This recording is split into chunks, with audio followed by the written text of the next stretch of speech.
अहीर बिरादरी है, बगैर मारपीट और खून खराबे के तो ये लोग मानेंगे ही नहीं। ये बात अनुराग यादव की छोटी बहन स्वाति यादव का कहना है कि जब भी वो पुलिस थाने जाती थी, प्रशासन के पास जाती थी, तो पुलिस प्रशासन ये बात कहता था कि अहीर बिरादरी बगैर मारपीट का नहीं मानेगा। स्वाति यादव जो बहन है, अनुराग यादव की छोटी बहन है, उसने पुलिस प्रशासन पे और भी कई आरोप लगाए हैं। स्वाति यादव का कहना है कि 30 अक्टूबर को यह वारदात हुआ, मेरे भाई को जान से मार दिया गया, मेरे भाई का सिर धड़ से अलग कर दिया गया। लेकिन आज 5 नवंबर है, आज 7 दिन हो गए, लेकिन मेरे भाई को, मेरे परिवार को न्याय नहीं मिला। वो सही सवाल पूछ रही है, बिल्कुल अपने भाई को न्याय दिलाने के लिए फ्रंट से लीड कर रही है। योगी आदित्यनाथ के शासन प्रशासन व्यवस्था पे सवाल उठा रही है, उठना भी चाहिए। स्वाति यादव का कहना है कि पुलिस प्रशासन को यह पता था कि यह मामला इतना गंभीर है जहां पे हाथापाई से लेकर के जान भी जा सकती है, लेकिन कोई भी कदम पुलिस प्रशासन की तरफ से नहीं उठाया गया। अब हम बात करेंगे कि जो आरोपी है, जिसने हत्या किया, क्या उस परिवार की यह साजिश बहुत पहले से थी जान लेने की? और ऐसा लग रहा है कि यह साजिश पहले से ही थी, क्योंकि उस परिवार में जब पुलिस ने आरोपी के घर छापा मारा तो कई सारे तेज धार वाले हथियार भी मिले। 2 दरोगा वाले परिवार में क्या इस प्रकार की कानून की समझ नहीं है कि कैसे एक जमीनी विवाद को सुलझाया जा सके? एक परिवार में एक दरोगा हो या फिर कोई पढ़ा लिखा व्यक्ति हो, उसको इतना समझ होता है कि वो कहीं पुलिस थाने में जाकर के या फिर लेखपाल के पास जाकर के कैसे इस मामलों को सुलझाया जा सके, लेकिन इरादा तो कुछ और ही था। इसलिए इस मामला को सुलझाने से ज्यादा उलझाने पे ध्यान दिया जा रहा था। अब इस मामले में 6 आरोपी हैं। बहन का कहना है, जो अनुराग यादव की छोटी बहन है, उसका कहना है कि 6 आरोपी में अभी भी कई फरार चल रहे हैं और कब पकड़ा जाएगा यह भी सुनिश्चित नहीं है। उन्होंने योगी बाबा के ऊपर सवाल उठाए कि कहां गया योगी बाबा का बुलडोजर, कहां गया योगी बाबा का वो पुलिस जो इनकाउंटर करते रहता है, कहां गए योगी बाबा के वो अधिकारी जो तुरंत पहुंच करके हत्यारों को पकड़ लेती है। ये तमाम बातें अनुराग यादव की छोटी बहन का कहना है। और उस बहन को उस गांव का, उस पूरे इलाके का, और उस इलाके का ही नहीं, पूरे देश से एक समर्थन दिया जा रहा है, समर्थन मिल रहा है और मिलना भी चाहिए, जो बहन सिर्फ और सिर्फ अपने भाई के न्याय के लिए लड़ रही है।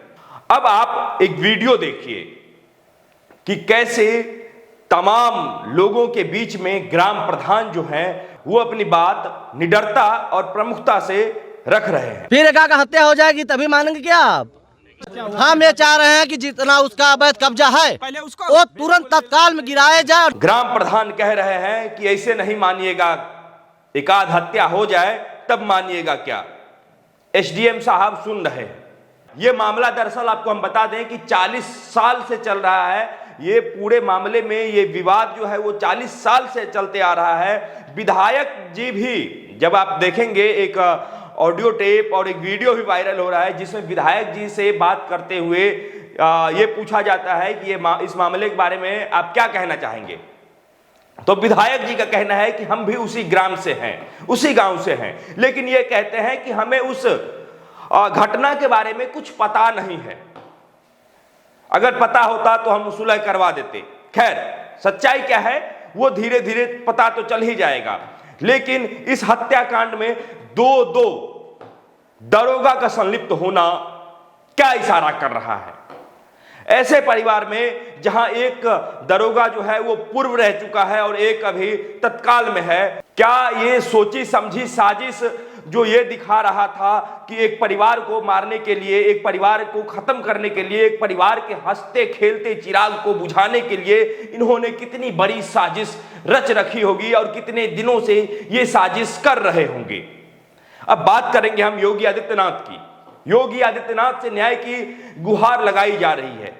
पूरा का पूरा परिवार जो है योगी आदित्यनाथ से मिलना भी चाह रहे हैं, और योगी आदित्यनाथ जिस तरीके से तमाम लोगों से मिलते हैं, जब कोई किसी प्रकार की अनहोनी किसी परिवार में हो जाता है तो योगी आदित्यनाथ मिलते हैं, उसके बाद आश्वासन देते हैं कि सब कुछ ठीक हो जाएगा और जल्द ही जल्द न्याय मिलेगा। ठीक इसी तर्ज पे योगी आदित्यनाथ को अनुराग यादव के परिवार से मिलना चाहिए, बहन स्वाति यादव से मिलना चाहिए, बहन स्वाति यादव की बात को सुननी चाहिए, बहन स्वाति यादव की जो मांग है उसे पूरा करना चाहिए। अभी तक यादवों के बड़े बड़े नेता, खुद को कहने वाले यादवों के लिए मर मिटने की बात कहने वाले बड़े बड़े नेता अभी तक ना ही अनुराग यादव के घर पे पहुंचे हैं, ना ही स्वाति यादव के घर पे पहुंच के स्वाति यादव से बात किया है, ना ही कोई फोन कॉल आया है।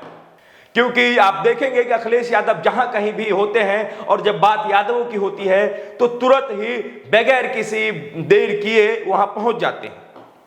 आपने देखा होगा कि किस तरीके से मंगेश यादव कांड में अखिलेश यादव ने अपना दिलचस्पी दिखाया था।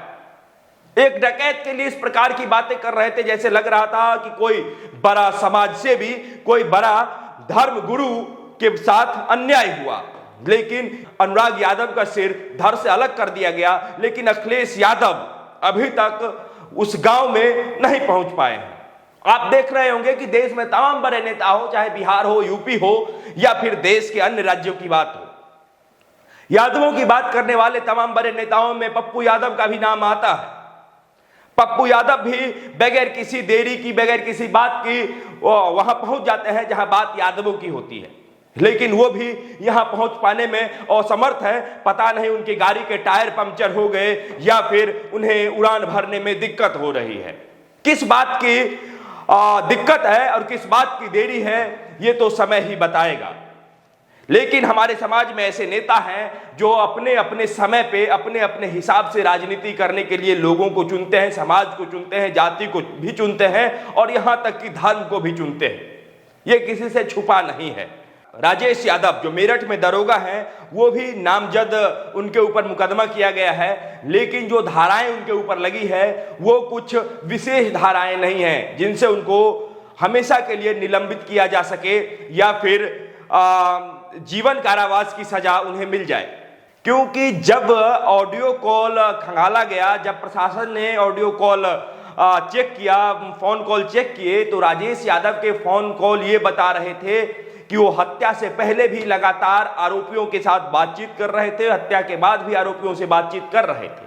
क्या पुलिस प्रशासन इस बात को पूरी जिम्मेदारी के साथ लेता है कि जो स्वाति यादव, अनुराग यादव की पूरी फैमिली है, पूरा परिवार है, उनको सुरक्षा मुहैया किया जाएगा, उनकी